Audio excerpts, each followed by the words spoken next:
Hello everyone, welcome to the first official video on my channel. Today we'll be talking about a hypothetical question. If the F scale was still in place, would the F5 be more common? Now a disclaimer. I do not have any of the fields necessary, and this is merely just my personal opinion about this. But before we get to the tornadoes, let's give you some background knowledge. Let's sit you down, get your notebook out. There will be a test later. I'm just going to give you merely enough for you to understand the points I will be bringing up. Dr. Ted Fujita made the F scale, the Fujita scale, to rate tornadoes based on damage. However, this had a lot of flaws. And that's of course why we don't use the F scale anymore, as it is outdated in terms of modern infrastructure. It based the damage of a tornado off of a visual inspection. It didn't take into account how big the structure was, or how old it was, or even if the structure was sound, if it was structurally sound. So, if a poorly built home was completely wiped away, it was given the rating of an F5, although it most likely shouldn't have been that. And in terms of that, we're going to cover some F5s that, in my opinion, are kind of questionable as to their rating. So we're going to begin off with the June 27th, 1953 Iowa F5. On this day, a family of tornadoes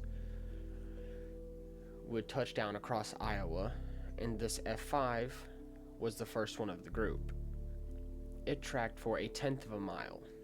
It only grew to 100 yards wide, but still struck 4 farms.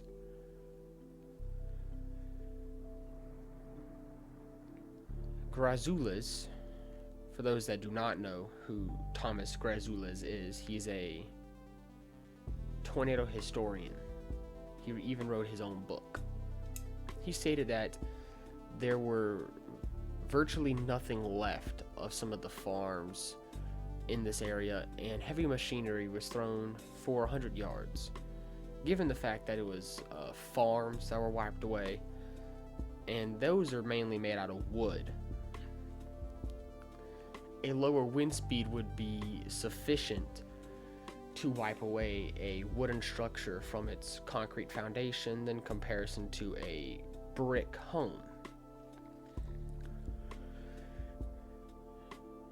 Another argument being is that most tornadoes cannot ramp up to F5 levels of destruction in such a short time of being on the ground, as this one was only on the ground for 1/10 of a mile.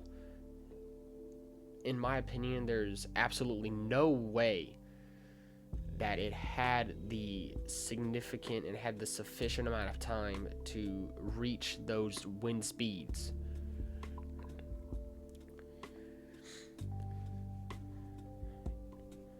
In December of 1953, Vicksburg, Mississippi was struck by an F5. Only going for 9 miles and only getting up to 500 yards wide. However, that was enough to take the lives of 38. One reason for the high death toll is everyone believed that the Mississippi River is a barrier. It would protect them, as people believed tornadoes can't cross rivers, which is of course a tornado myth. They absolutely can. Many buildings were absolutely leveled in Vicksburg, such as Mississippi Hardware and a clothing store.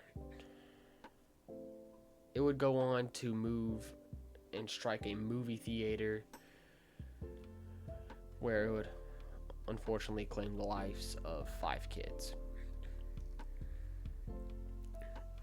Now, the disagreement over this rating comes from Grazoulas, as he believed this was an F4. I would have to agree with him. He knows a lot more about this. He's the professional in the field, and I'm merely just making a video. Another reason why I would have to agree with him is structural integrity of buildings in Mississippi can be called into question, as Mississippi is an infamously poor state. Grazoulas even stated that this tornado was rated without the official rating system in mind, so the structural integrity of these buildings that were leveled was not well documented.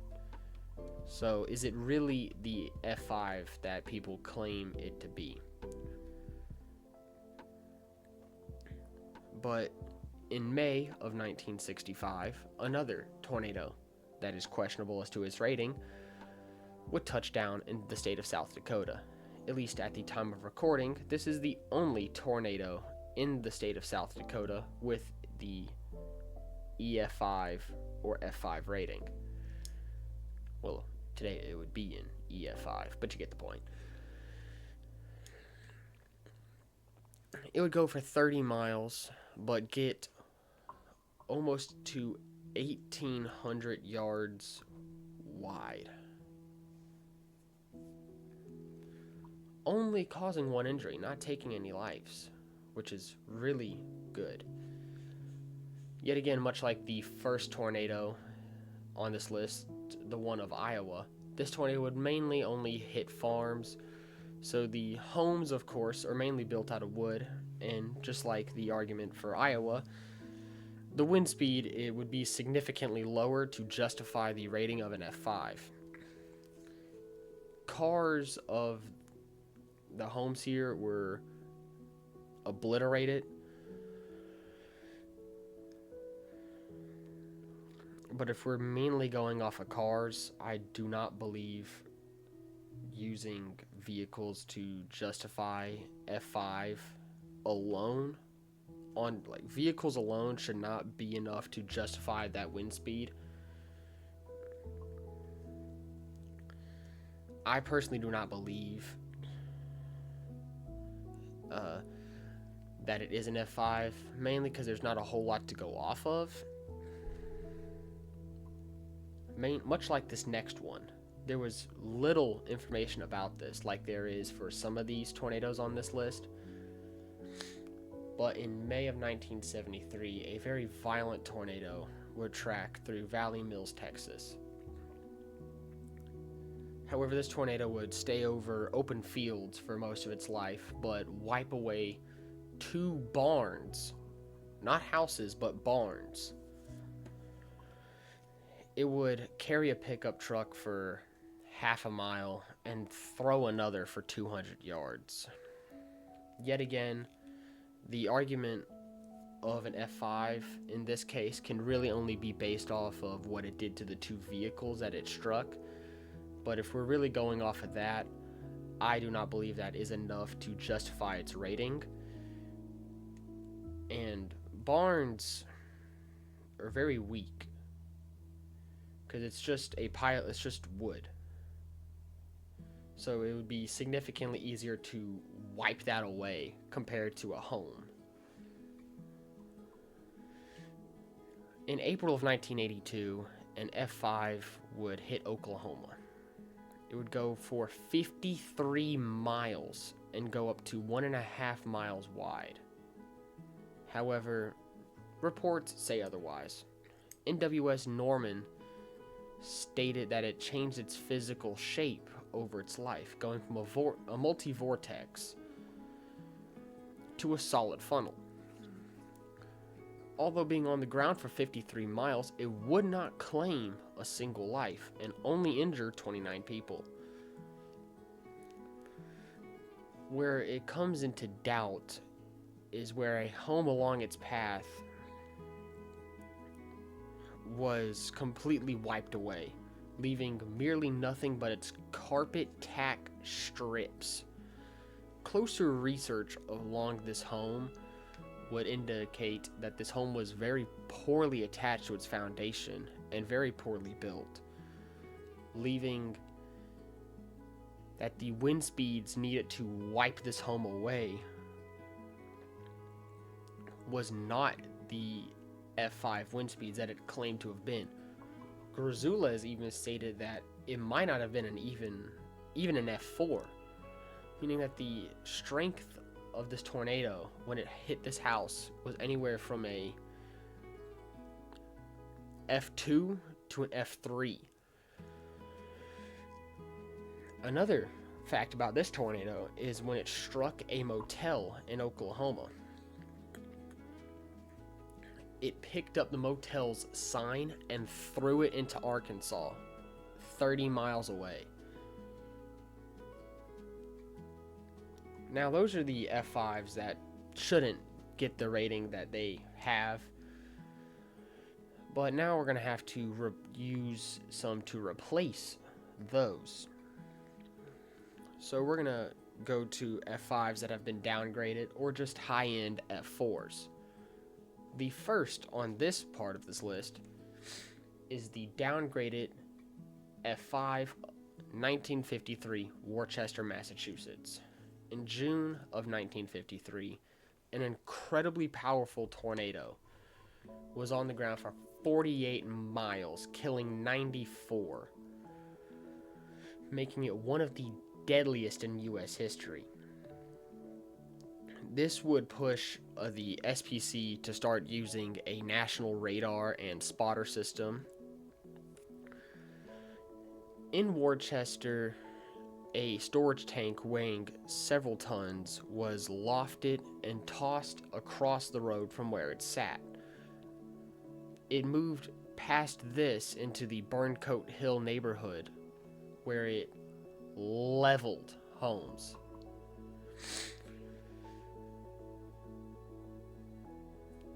Past Burncoat, as it moved to its east, it would come into the Great Brook Valley neighborhoods.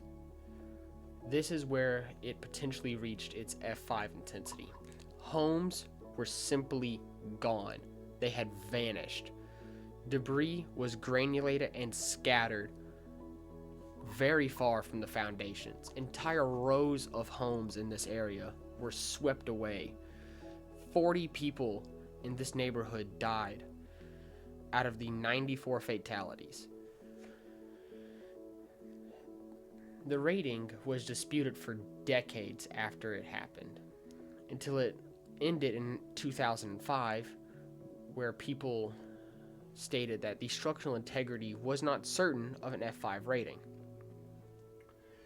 which is odd because homes, a couple of houses, a couple of farms can be wiped away and they get an F5 rating,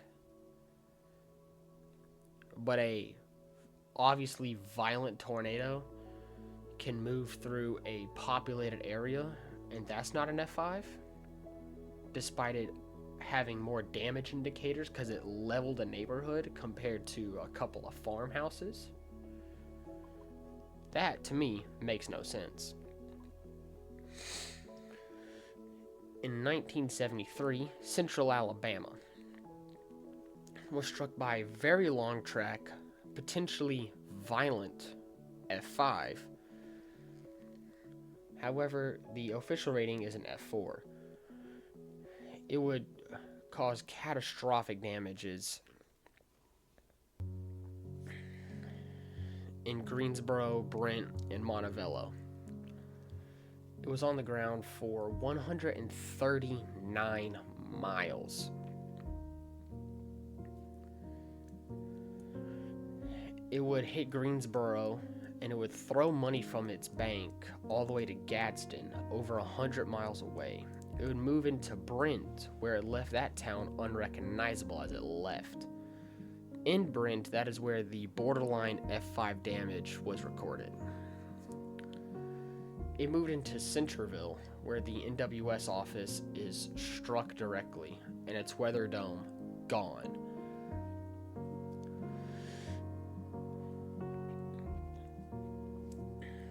It would potentially ramp up to the threshold of F5 as it tracked across the forest of Alabama, the forested areas of the state. The National Weather Service in Birmingham noted that the rating for this tornado was F4, which has a wind speed of 207 to 260 miles an hour. However, wind speeds assigned to this tornado was between 210 and 261, which would indicate that it had winds potentially up to the F5 intensity. But we're going to go overseas for the next century, to the Soviet Union, modern-day Russia. In 1984, Russia's super outbreak would occur, if that's the best way to put it. However, this tornado used to be an F5, but it was downgraded. This tornado would kill anywhere from 70 to 400 people alone. It would snap pine trees, spruce trees, and birch trees.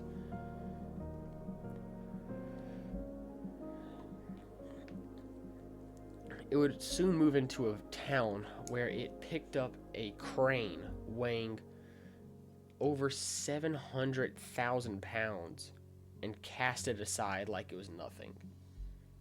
And it threw a water tank weighing 100,000 pounds, and it threw it over a tenth of a mile away. Hail, in association to the supercell, which for those that don't know, a supercell is the storm system that produces a tornado. It is a rotating thunderstorm. Hail from this weighed 2 pounds. Now, there's some debate as to how far the tornado was on the ground for. Some reports say 100 miles, some say 50. It likely killed over 70 people, with dozens, potentially hundreds of others' fatalities going unreported. But much like the Valley Mills tornado, I could not find a lot of information about this. Much like the next tornado, I was not able to find a whole lot of information about. In April of 1998, in Tennessee, at the same time while Nashville was being struck by an F3, southern Tennessee is getting its fair share of those tornadoes, as 2 F4s and the forgotten F5 would occur. However,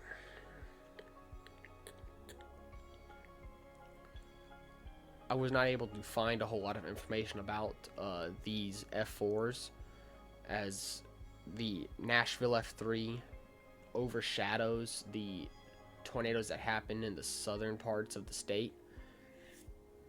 But if we're merely going off of reports of it wiped away a couple of farmsteads because Farmer Joe saw it out in his backyard, but it can move through a populated area, and that's not an F5, what is like stopping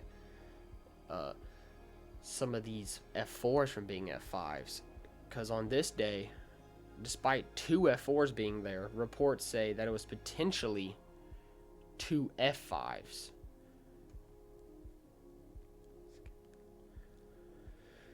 But now we're going to move on into the more modern tornadoes. You know, those are like the debates on Twitter or on YouTube where it's, oh, this is an EF5. You're like, oh, this is an EF5. Fire absolutely everybody at the weather service. You know, we're going to cover those tornadoes. And of course, just like absolutely everybody on this platform, I'm going to mention some of those as well. On April 27th, 2011, Tuscaloosa, Alabama, potentially Alabama's most famous tornado, moved through the college town, causing $2.4 billion in damage. There was 2 spots in which EF5 damage was recorded by some survey groups. Some survey groups went over to the Chastain Manor apartments at the very edge of town. They found a spot of damage where one group said this is an EF5 and the other 2 groups said this is high-end EF4. Outvoted 2-1, it was given the EF4 rating. But even if that wasn't enough to get its rating, as it moved out of Tuscaloosa heading towards Birmingham, it would throw train cars a couple of 100 feet. But it threw train cars, which, here's why that's important.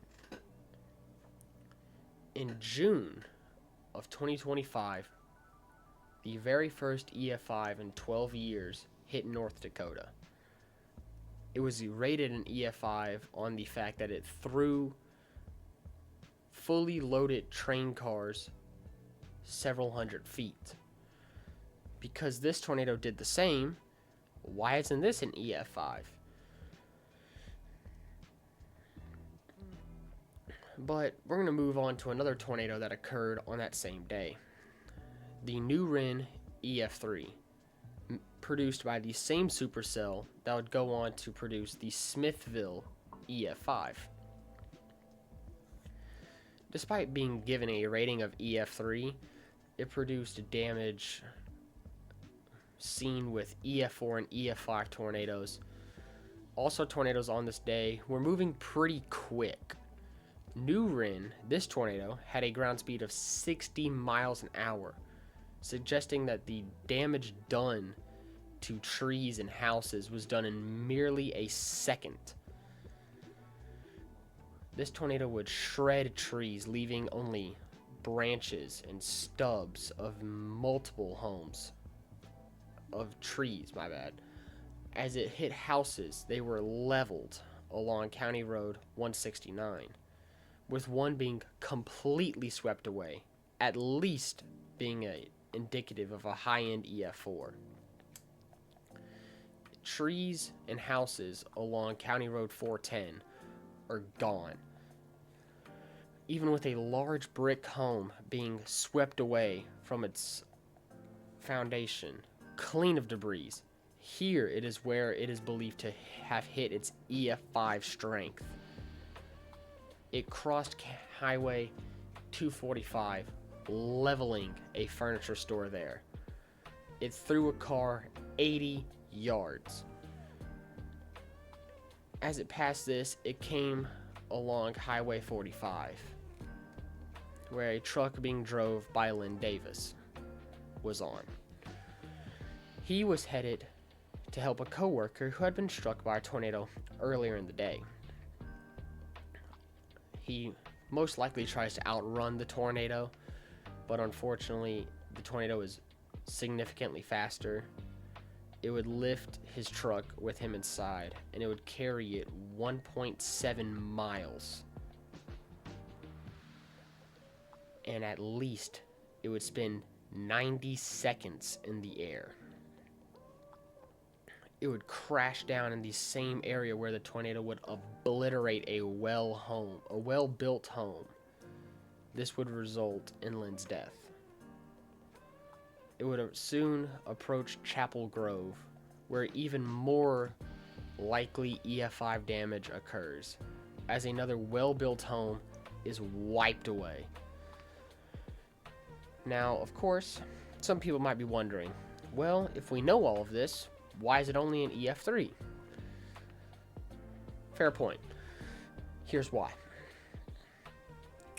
Damage surveyors from the NWS did not reach the areas in which this EF4, EF5 damage likely occurred. If they had, this tornado would be significantly higher rated. It would at least be an EF4, with potentially being an EF5. In some photos, it looks just like the Smithville EF5 that the storm would produce just merely minutes after it produced this tornado. If damage surveyors had gotten to some of these areas, I believe it would have received the EF5 rating.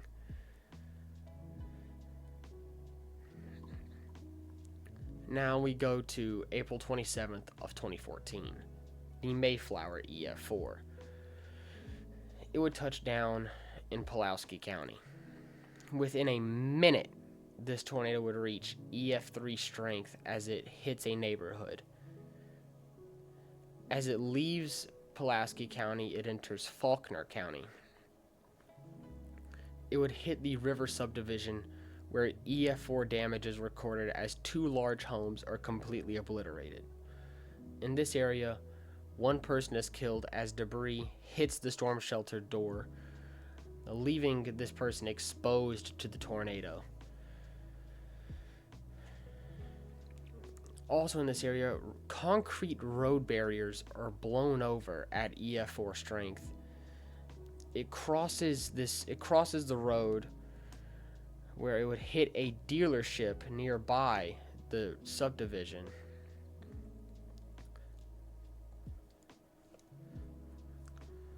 It would completely obliterate this dealership. 3 RVs from this dealership are wrapped around a nearby billboard. It crosses Lake Conaway, where it destroys even more homes before it would move into Valonia, where the borderline EF4 and EF5 damage occurs. It would strike the still under construction middle school. As it passed through the town, it would leave incredibly deep ground scouring, even lifting a 30,000-pound fertilizer tanker, and that is thrown 3/4 of a mile behind a destroyed strip mall. It would kill 9 in the city of Valonia. As it leaves the city center, it would enter Parkwood Meadows subdivision, where whole rows of houses are swept away. But unfortunately, upon closer inspection, these homes appear to have nailed to their foundation instead of being bolted. It would soon leave this area and pass into White County. This is where it would lift.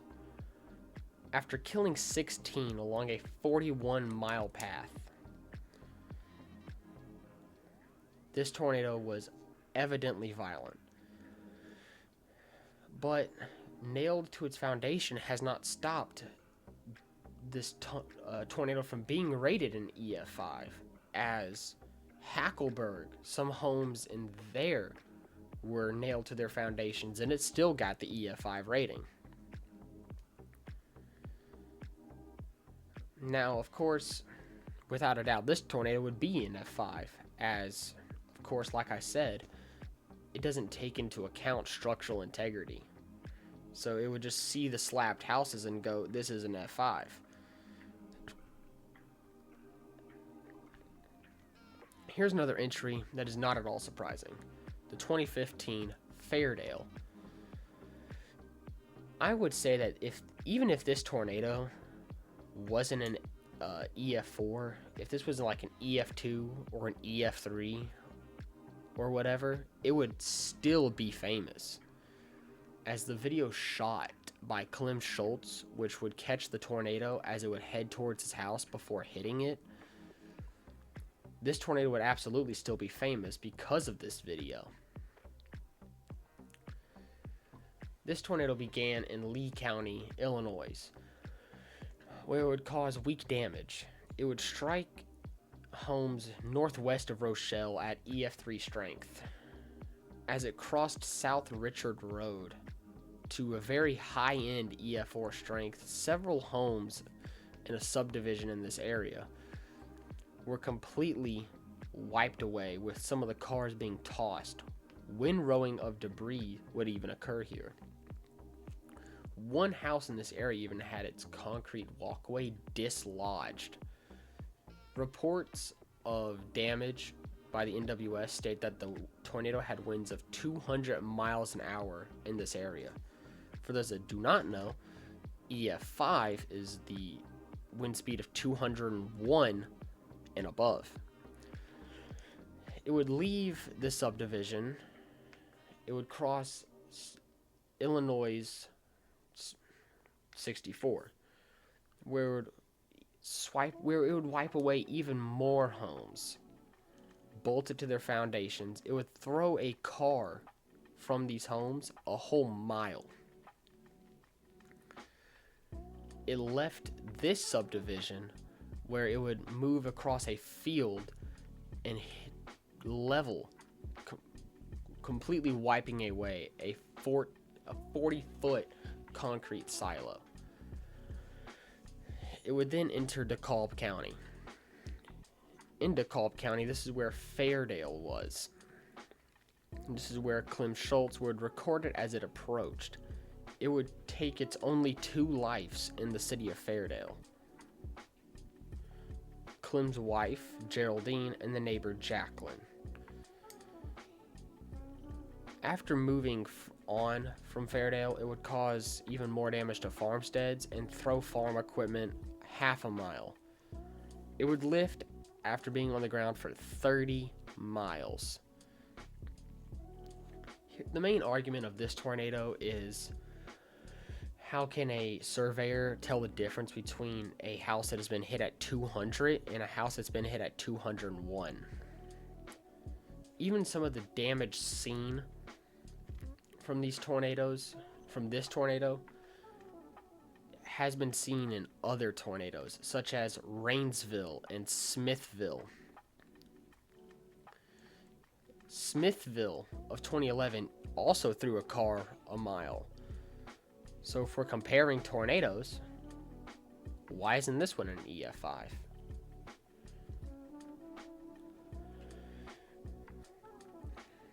In May of 2016, an EF4 would cause significant damage to homes outside of Chapman, Kansas, where one would have its foundation cracked as it wiped this home away. This tornado threw vehicles and mangled farm equipment well beyond recognition. It would bend up railroad tracks. Despite being rated an EF4 with winds of 180 miles an hour, surveyors in Topeka of the NWS office there stated that if this tornado had struck the city of Chapman directly, it very well could have been rated an EF5.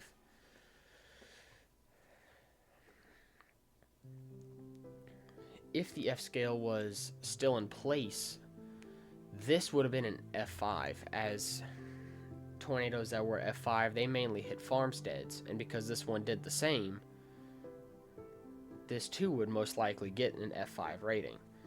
But if the surveyors are also saying the fact that this could have been an EF5, I would have to agree, because I'm not the expert. In April of 2019, a very insignificant tornado outbreak would occur,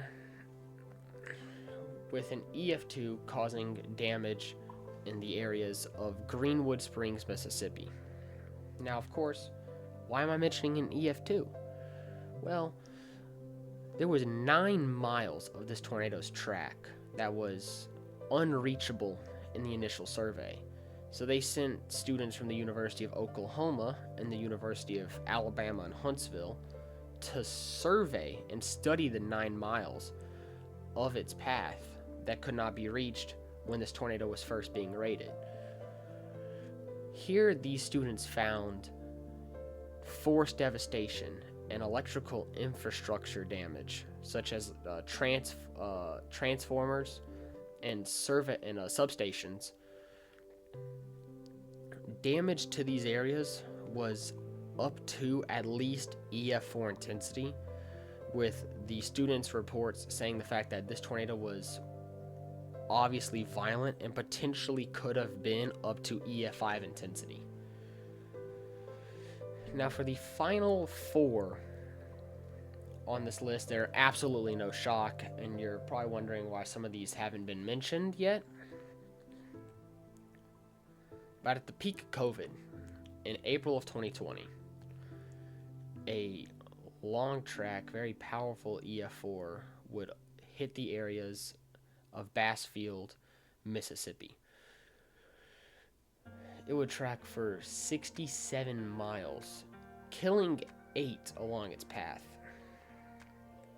It would touch down to the south of Bassfield, uprooting trees at EF2 intensity and growing to 1,400 yards wide. It wasn't until it came over the Crossing Pits lane that it had EF4 strength, causing severe tree damage. It would strike a cafe where it would kill 4 people. It would obliterate mobile homes along its path, with even one of these houses having its undercarriage wrapped around a tree. North of this cafe, it would once again hit high-end EF4 strength as it swept away a well-built anchored cabin and threw a car 300 yards, leaving this car unrecognizable. Leaving this area, it would go 1.5, it would grow up to 1.5 miles wide. It would loft debris 25,000 feet in the air. And moving into Covington County, it would cause even more damage to mobile homes. Here it is where it reached its peak width of 2.25 miles wide, 2.25. Entering Jones County at low-end EF4 strength as it came into so-so. It would level a gas station in this area before it enters Jasper County. It would cause even more violent damage in Jasper County as it continues along its path.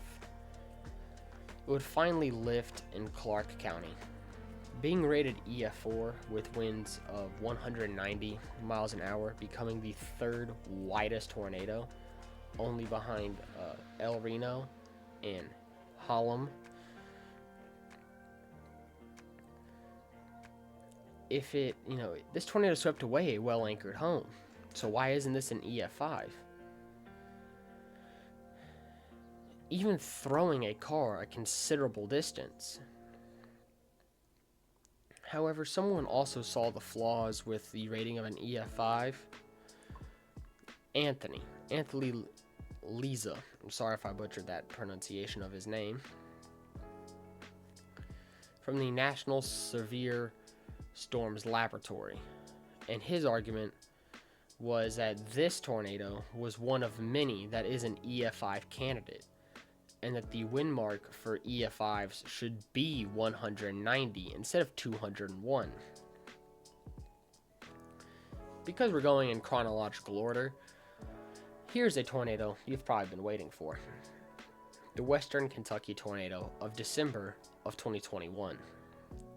Beginning in extreme northern Tennessee, where it would be on the ground for maybe a tenth of a mile before crossing into Kentucky, it would become violent as it hit the small community of Casey, Kentucky. It would once again intensify in Hickman County as it crossed US 51, leaving ground scouring and even causing EF3 damage to homes and trees. It then entered Graves County, paralleling US 45, intensifying as it moved right through the middle of Mayfield, Kentucky. It would cause significant damage to absolutely everything in the city of Mayfield. It would wipe away numerous businesses and homes, even multi-story brick buildings. The courthouse and numerous churches were obliterated. It would loft debris 30,000 feet in the air, and out of its 57 fatalities, it would kill 22 of them in the city of Mayfield alone. It left Mayfield, moving through more rural areas, causing even more damage before it crossed the land between the lakes, sweeping numerous lake homes away, down to their foundations. It would then enter the city of Princeton on its southern edge, leveling even more damage as it moved across as it continued its 160-mile track through Kentucky. When it entered both Dawson Springs and Bremen, it obliterated absolutely everything that it hit. Debris in these two cities was thrown everywhere.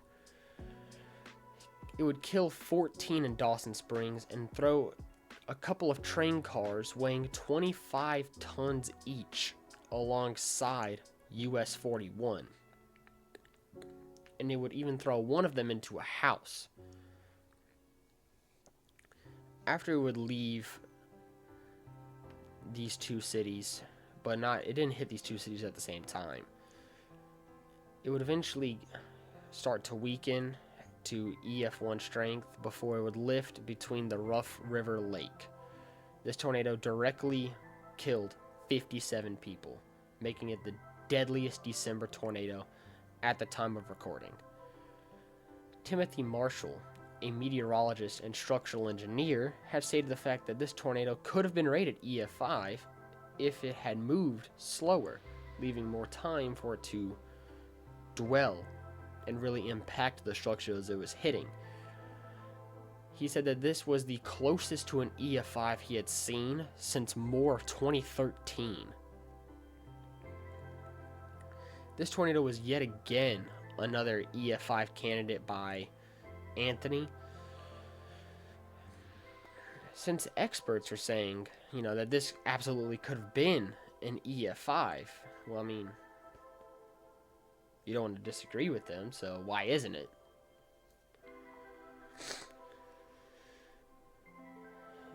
In March of 2023, yet again, a violent tornado would hit Mississippi. This time, Rolling Fork. It would hit Rolling Fork in the nighttime hours. It would reach low-end EF4 strength as it caused tree damage, destroying homes along Bear Lake Road.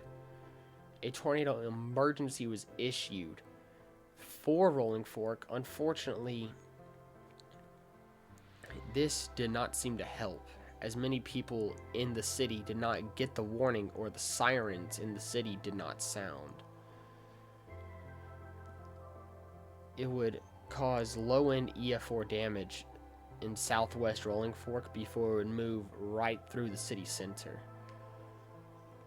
It would knock over its water tower, but water towers are not a damage indicator when it comes to rating. However, research and surveys were done on what wind speed would be needed to knock a water tower down, and it was 230 miles an hour, which would put this within the confines of an EF5. The survey team stated the fact that EF5 was possible based on damage to buildings in the city, but there was not enough confidence in the rating of an EF5, so it was given a high-end EF4. It would leave Rolling Fork, causing extreme tree damage. It would throw power poles into a nearby pond. After this, it would hit the city of Midnight at EF3 strength. It would hit numerous mobile homes here. It would then hit Silver City, mainly at EF2, before lifting shortly afterwards. This tornado would go for 59 miles, and yet again, this is another tornado that Anthony Lisa had brought up in his discussion. Plus, surveyors were thinking of rating it to an EF5, with one even saying the fact that the winds were certainly stronger. So why isn't it an EF5, even if numerous professionals are in agreement that it most likely was? For the final entry on this list, we're going to do Greenfield, Iowa, of May of 2024. One of the most violent tornadoes ever recorded would strike the community of Greenfield, Iowa. This tornado would only be rated with winds of 185 miles an hour. However, Doppler on wheels would record winds up to 318 miles an hour, putting it well above the mark of an EF5. However, this is within a small group of tornadoes. Most are not recorded by Doppler on wheels. So this tornado is in terms special. It would down numerous wind turbines and level the occasional home. It would enter the city of the city of Greenfield as a multi-vortex tornado. But despite having winds of over 300 miles an hour, it did not cause damage that would be in line with that, so it was not given an EF5 rating.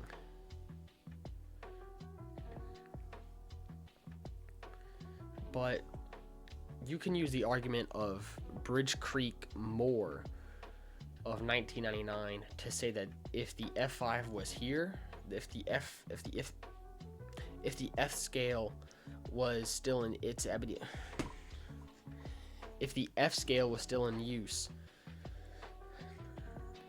this absolutely would have been an F5, as so was that, even because even Bridge Creek Moore had winds of over 300 miles an hour, and it too got an F5 rating. But before this video ends, I'd like to give some honorable mentions. Now, the reason why I didn't mention some of these is because rather they will get their own respective video, or the outbreak they were a part of will get their own video. Such as the 2011 Goldsby and Chickasaw tornadoes, which occurred on the same day. These tornadoes also got wind speeds of 200 miles an hour, which is much like Fairdale. They were 1 miles an hour shorter than the EF5 marker. And 2011 Cordova and 2011 Flat Rock, once again, two tornadoes that happened on the same day, April 27th. Like I said, some of these will get their own video, or the outbreak will. 2011 Henryville. This was a tornado that I had thought about putting in this list, as I have seen stuff saying that this potentially also was an EF5. 2011 Elkhorn. 2011? 2024 Elkhorn.